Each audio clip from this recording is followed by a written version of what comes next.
अस्सलाम वालेकुम। मैं हूं डॉक्टर फारूक। कैसे हैं आप?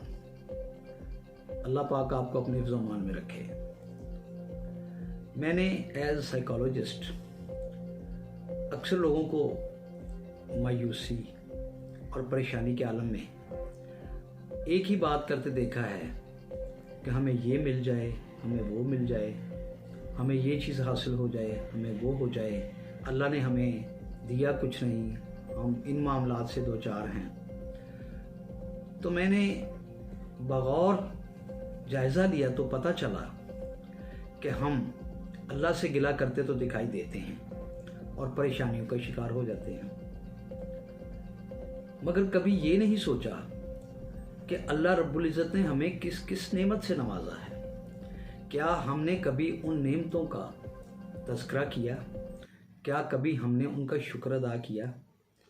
हरगिज़ नहीं, बल्कि हम तो मज़ीद की तमन्ना और ख्वाहिश में सरगर्म अमल रहते हैं।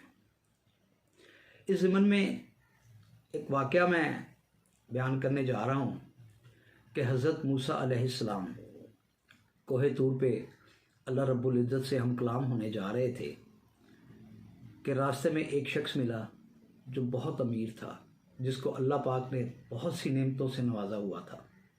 तो उसने कहा, ऐ मूसा, माल के कायनात से कहना कि अब मुझे देना बंद कर दे, क्योंकि उसने मुझे इतना अता कर दिया है कि मेरे लिए अब ये आखिरी सांस तक काफ़ी है।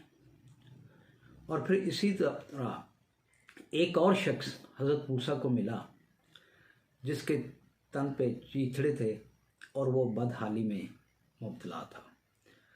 उसने कहा कि ऐ मूसा, रब से पूछना क्या मेरे लिए इस दुनिया में कोई आसाइश और नेमत नहीं है? तो हज़रत मूसा ने कहा, ठीक है, मैं आपकी भी बात करूँगा।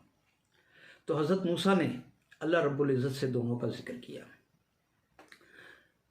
अल्लाह रब्बुल इज़्ज़त ने फरमाया कि जिस शख्स को मैंने बेशुमार अता किया है उससे कहना वो मेरा शुक्र अदा करना बंद कर दे, और जिसको मैंने अभी कुछ नहीं दिया उसे कहना शुक्र अदा करना शुरू कर दे जो कुछ उसको अता किया है। हज़रत मूसा जब वापस आए तो आपने उस मालदार शख्स से कहा कि मैंने रब से आपकी बात की थी, तो अल्लाह पाक ने कहा कि आप मेरा शुक्र अदा करना बंद कर दो। तो उसने कहा कि जिसने मुझे इतना नवाजा है, जिसने मुझे इतनी नेमतें अता की हैं, मैं उसका शुक्र अदा करना कैसे बंद कर दूँ? लिहाजा मैं उसका शुक्र अदा करना बंद नहीं कर सकता। तो हज़रत मूसा ने फरमाया कि फिर वो आपको देना बंद नहीं करेगा। इसी तरह वो शख्स जिसके तन पे चंद चीथड़े थे उससे कहा कि तेरे पास जो कुछ भी है तो उसका शुक्र अदा करना शुरू कर दे, और जब तू उसका शुक्र अदा करना शुरू कर देगा तो अल्लाह ताला आपको मज़ीद नेमतें और मालो ज़र से नवाजेगा। तो चूँकि बात है शुक्र की, तो अल्लाह का शुक्र जो है वो हम अदा करें तो हम किसी परेशानी का शिकार नहीं होंगे। इसको मैं यूँ कहूँगा कि अगर हम एक लम्हे के लिए अपना एक कागज़ पेंसिल लें और उस पर अल्लाह की तरफ से दी गई हमें जो नेमतें हैं हम उनको लिखना शुरू करते हैं, हम और फिर उनके आगे ये जो नेमतें दी गई हैं उसके शुक्र के कलमात लिखते जाएं, तो फिर हमें पता चलेगा कि उसने हमें क्या अता किया और हम किस बात का शुक्र अदा कर रहे हैं। क्या हम उसकी दी हुई आंखों का शुक्र अदा कर रहे हैं? क्या हम उसकी दी हुई ज़ुबान का शुक्र अदा कर रहे हैं? क्या कुव्वत समात का शुक्र अदा कर रहे हैं? क्या हम अपने दोनों हाथों का शुक्र अदा कर रहे हैं? क्या हम जिन टांगों पे चल रहे हैं उनका शुक्र अदा कर रहे हैं? तो गिनते जाएं तो यकीन कीजिए कि एक इतनी लंबी फहरिस्त बन जाएगी कि जिसका आप अंदाज़ा भी नहीं लगा सकते।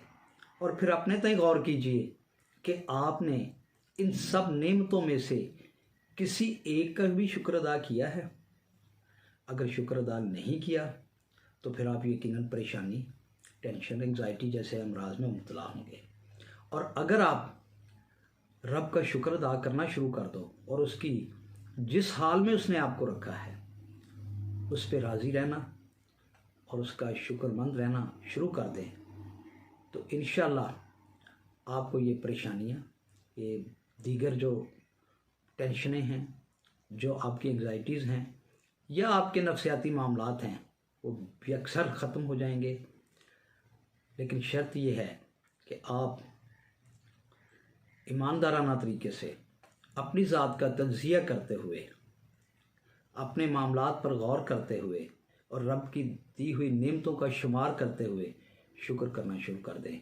इंशाअल्लाह आपको कभी परेशानी और कोई भी नफ्सियाती मामला नहीं होगा। बहुत शुक्रिया।